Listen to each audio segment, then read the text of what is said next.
कानपुर नगर से है। गणेश महोत्सव पंडाल में ज्योति बाबा ने दिया नशा मुक्ति भारत संदेश। बाबा गणेश का संदेश, नशा मुक्ति हो भारत देश। नशा मुक्ति नृत्य संदेश में बच्चों ने गणेश महोत्सव में मचाया धमाल। गणेश चतुर्थी पर हम उनके जन्म का उत्सव मनाते हैं और यह अवसर बुद्धि की संपदा के उल्लास का है, जो शांति और समृद्धि के लिए अपरिय है।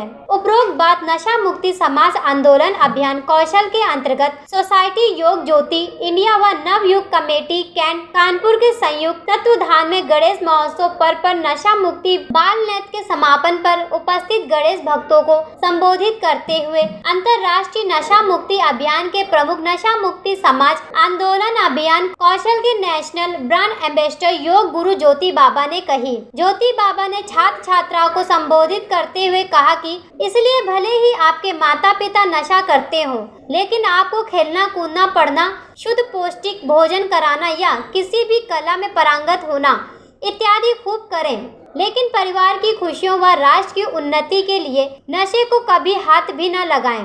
और गणेश विसर्जन के दिन कम से कम एक व्यक्ति को जो नशा करता है उसका नशा वहीं विसर्जित करवाएं। बाबा गणेश की कृपा वर्ष पर्याप्त मिलेगी। कार्यक्रम संयोजक किशोर राजपूत ने बताया कि बच्चों को नशा मुक्त नृत्य के उद्देश्य के बारे में जानकारी दी और साथ ही विजयी बच्चों के साथ सभी बच्चों को योग्यता अनुसार पुरस्कृत भी किया गया। श्री ज्योति बाबा जी, आज गणेश महोत्सव में आपने क्या उपदेश दिया? सबसे पहले तो आपके चैनल के माध्यम से देखने वाले सभी भैया बहनों को मैं अंतर्राष्ट्रीय नशा मुक्त अभियान का प्रमुख नशा मुक्त समाज आंदोलन अभियान कौशल का national brand ambassador yoga guru ज्योति बाबा नमन करता हूं। आज गणेश महोत्सव में जब मैं आपके कैंट के पंडाल में पहुंचा तो मैंने वहाँ पे छोटे छोटे बच्चों को देखा। हर एक का मुंह जो है वो किसी न किसी प्रकार से चल रहा था और जब मुझे संदेश देने के लिए आमंत्रित किया गया तो मैंने अपने संदेश में कहा कि जितने भी बच्चे यहाँ पर मीठी सुपारी पान मसाला और अन्य चीज़ें जो चबा रहे हैं, ये निश्चित तौर से कहीं ना कहीं आगे जाकर के खतरनाक स्थितियाँ इसमें बनेंगी और कैंसर जैसे घातक रोगों का जन्म होगा। फिर मैंने देखा वो जो बस्ती है वो बहुत गरीब लोगों के, बहुत मीडियम और से नीचे लोग रहते हैं, रोज़ कमाते हैं, रोज़ खाते हैं, रोज़ गड्ढा खोदते हैं, रोज़ पानी पीते हैं।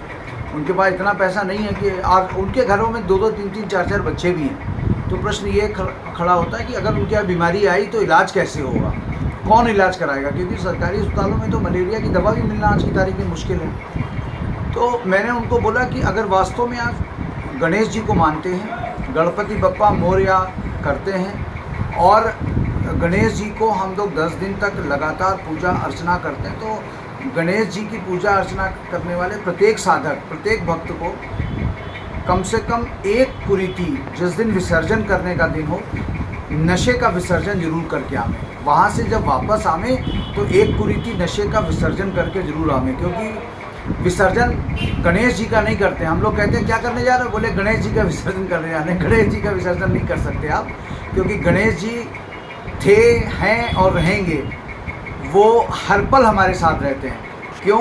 क्योंकि आने वाली जो प्रतिदिन की विपत्तियां हैं उनको हरने का काम तो गणेश जी ही करते हैं। इसलिए विसर्जन करो अपनी कुरीति का, अपनी बुराइयों का विसर्जन करके आप आएँ तो वास्तव में आप विसर्जन करके वापस घर आएंगे। यदि आपने ये कहा कि हम गणेश जी का विसर्जन करने जा रहे हैं तो गणेश जी का कोई विसर्जन नहीं कर सकता है, वो एक सांकेतिक आधार है। लेकिन इसके आधार पर अपनी एक कुरीति, मैं समझता हूँ नशा एक बड़ी कुरीति है।